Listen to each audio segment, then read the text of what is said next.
¿Qué tal chicos? ¿Cómo están? Bienvenidos a un nuevo video. Espero que estén súper bien. En esta ocasión les traigo un video corto ya que les voy a regalar un pack de sonidos, así como lo pudieron ver en el título. Bueno, lo primero que vamos a hacer para descargarlo es abajo del video en la descripción van a encontrar un link que los va a llevar a Google Drive. Es este, y lo que van a hacer es descargar el archivo y nos va a dejar un archivo RAR. Una vez esto, pues ya saben, lo extraemos aquí y nos va a dejar esta carpeta, efectos de sonido. La abrimos y como pueden ver tengo sus diferentes categorías para estos efectos de sonidos, desde sonidos ambientes, sonidos de mar, tráfico de autobuses, patos, gente, pájaros, etcétera, etcétera. También tenemos aquí algunos varios que nos pueden ayudar para nuestros videos, por ejemplo, efecto de lápiz escribiendo. Todos son efectos de sonidos. También tenemos aquí para algunas transiciones, por ejemplo, alguna transición con glitch.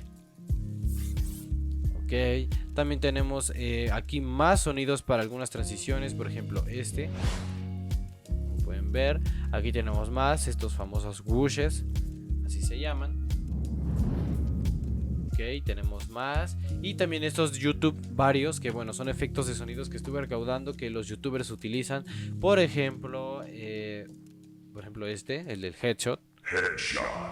Son efectos de sonidos que podemos encontrar en otros videos de YouTube. Entonces, pues bueno, recuerden, aquí abajo está el link para que lo descarguen.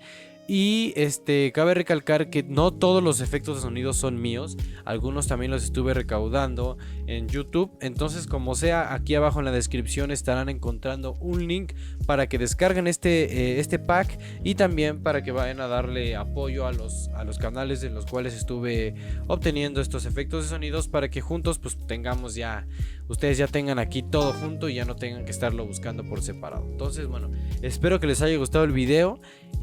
Bueno, por si no saben utilizarlos, es tan fácil como arrastrarlos a Premiere como si fuera una canción normal, y ya de ahí los utilizamos y bueno, vamos cambiando entre pistas de audio, pero es fácil.